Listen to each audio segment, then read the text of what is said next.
Crime की इस घटना ने मां की ममता का गला घोंट दिया। न सिर्फ मां की ममता बल्कि पति पत्नी के रिश्तों को भी तार तार कर दिया। उस भरोसे को भी खत्म कर दिया जिसकी बुनियाद में कभी 7 फेरे लिए थे।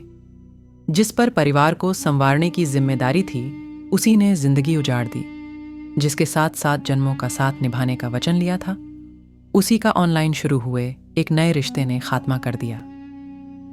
आज क्राइम की कहानी में गोरखपुर की ऐसी मर्डर मिस्ट्री है जिसे सुनकर आपको यकीन नहीं आएगा कि कोई मां इतनी बेरहम कैसे हो सकती है, जिसने अपने ही 4 साल के बेटे को गला घोंट कर मार दिया।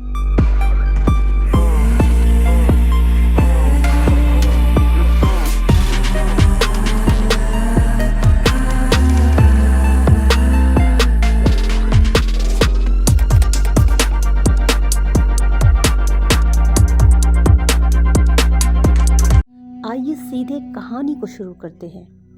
20 जनवरी 2016 एक महिला ने अपने प्रेमी को घर बुलाया। रात में मिलकर अपने पति की हत्या कर दी। बेटा जाग गया। महिला ने प्रेमी से कहा, इसे भी मार दो, लेकिन प्रेमी ने कहा, ये काम मुझसे नहीं होगा। तभी महिला कहती है, मैं करके दिखाती हूँ। उसने बच्चे का गला तब तक दबाए रखा जब तक कि उसकी मौत नहीं हो गई। मर्डर मिस्ट्री सीरीज में आज की कहानी गोरखपुर से है, एकदम हाई प्रोफाइल। गोरखपुर की अशोक नगर कॉलोनी में यूपी पुलिस के इंस्पेक्टर राजकुमार यादव रहते थे। उनके साथ उनके छोटे भाई ओम प्रकाश यादव और मां बागेश्वरी देवी साथ रहती थी। ओम प्रकाश जब छोटे थे तभी उनके पिता की मौत हो गई। ऐसे में ओम प्रकाश की पढ़ाई पर कोई असर न पड़े, इसलिए उनके दोनों बड़े भाइयों ने उन्हें पूरी मदद की और पढ़ाया। परिवार का पूरा समर्थन मिला, इसलिए ओम प्रकाश ने पूरी मेहनत से पढ़ाई की और आँख के बढ़िया डॉक्टर बन गए। सन 2007 से 8 की बात है। ओम प्रकाश आँख का इलाज करने लगे थे। परिवार ने तय किया कि अब शादी कर दी जाए। बात शुरू हुई तो सिंगापुर के एक परिवार से रिश्ता भी आया। ये परिवार पहले गोरखपुर में ही रहता था, बाद में सिंगापुर में जाके बस गया। दोनों की शादी हो गई। सिंगापुर में पली पड़ी लड़की को यहाँ सब कुछ अजीब लगता, उसे घुटन महसूस होने लगी। बस 6 महीने ही बीते थे कि वो सिंगापुर वापस लौट गई और फिर से पहले जैसे बैंक में नौकरी करने लगी। यहाँ से कहानी में एंट्री होती है अर्चना यादव की।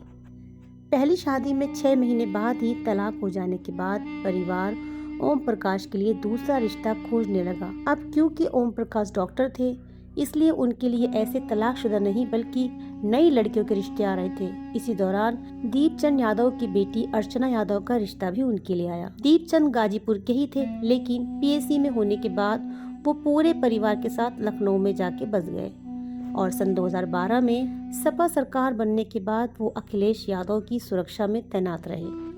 सन 2009 में अर्चना और ओम प्रकाश की शादी हो गई। शुरू के दिनों में सब बिल्कुल ठीक रहा, लेकिन कुछ दिन बाद अर्चना को परिवार के काम काज करने में दिक्कत होने लगी। उसने ओम प्रकाश से कहा, परिवार के साथ नहीं रहना है, हमें अब अलग रहना है।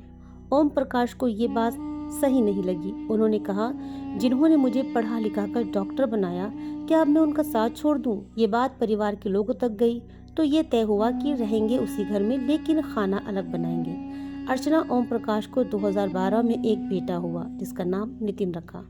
परिवार से अलग होने के बाद अर्चना के पास बहुत ज़्यादा काम नहीं रहता था, इसलिए उसने टाइम पास करने के लिए फेसबुक पर आईडी बना ली। बस इसी दौरान फेसबुक पर फिरोजाबाद जिले के स्वामी नगर के अजय यादव की फ्रेंड रिक्वेस्ट आई और अर्चना ने स्वीकार भी कर ली। दोनों में बातें होने लगी। अजय और अर्चना के बीच नज़दीकियाँ लगातार बढ़ती जा रही थी। अजय ने मिलने का प्लान भी बनाया और जगह रखी लखनऊ। अर्चना का तो लखनऊ में मायका ही था, इसलिए वो पति से मायके जाने की बात कहकर चली आई।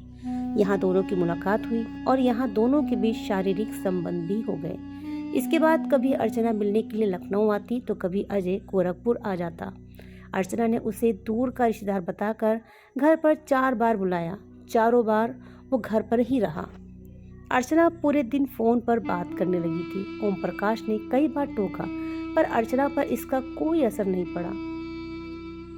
अब दिसंबर 2015 में विवाद कुछ इस कदर बढ़ गया कि अर्चना ने कह दिया, अब मैं तुम्हारे साथ एक कमरे में नहीं सोऊंगी, और अर्चना अब अलग कमरे में और ओम प्रकाश अलग कमरे में सोने लगे।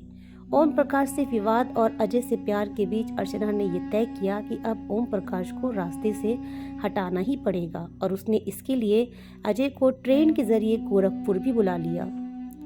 20 जनवरी 2016 अशोकनगर कॉलोनी में एक मैरिज एनिवर्सरी का प्रोग्राम था। ओम प्रकाश के पूरे परिवार को बुलाया गया था, लेकिन अर्चना नहीं गई। ओम प्रकाश अपने 4 साल के बच्चे नितिन के साथ प्रोग्राम में गए। इधर अर्चना ने अजय यादव को घर में बुलाकर अपने कमरे में छुपा दिया। रात 10 बजे ओम प्रकाश लौटे और दूसरे कमरे में बेटे के साथ सोने लगे। रात 12 बजे अर्चना और अजय कमरे में आए और पेट के बल लेटे ओम प्रकाश के सिर के नीचे हिस्से में अजय ने हथौड़े से पूरी ताकत के साथ वार किया। तुरंत दूसरा और तीसरा वार भी कर दिया।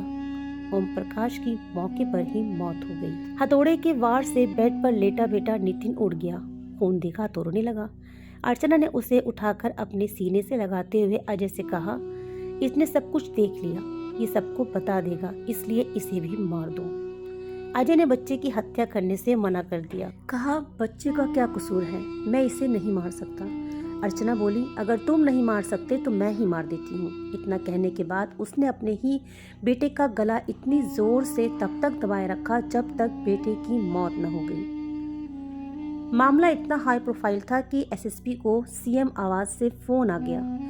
हत्या के बाद अजय और अर्चना ने घर में लूट का सीन क्रिएट किया।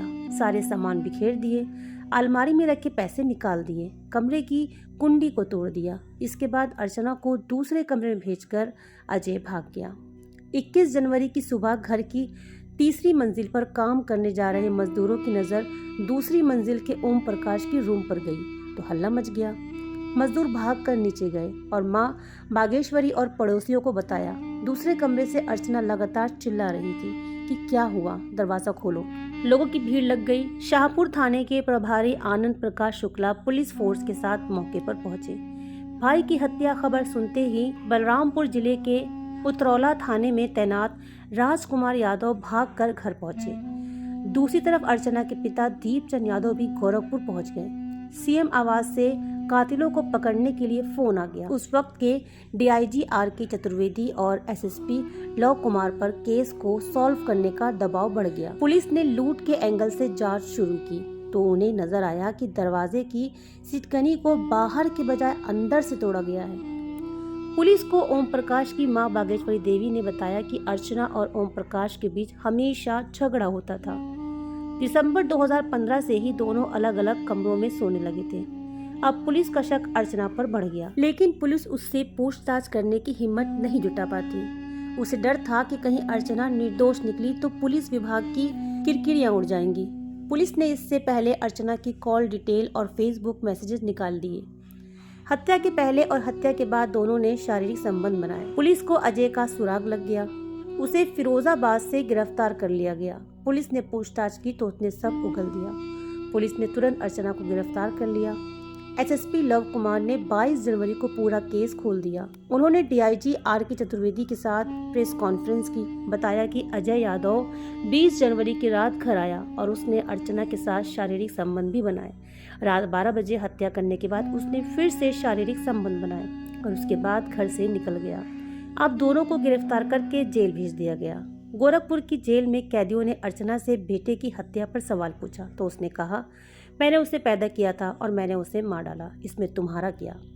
इतना सुनने के बाद बंदियों ने उसकी पिटाई कर दी। जेल प्रशासन के लोग भाग कर गए और अर्चना को बाकी कैदियों से बचाया।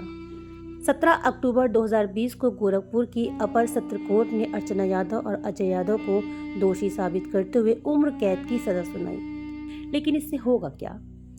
आप खुद सोचिए, क्या कोई माँ इतनी बेरहम हो सकती है कि एक प्रेमी के लिए अपने ही 4 साल के बेटे का इतनी बेरहमी से गला घोंटकर हत्या कर दी।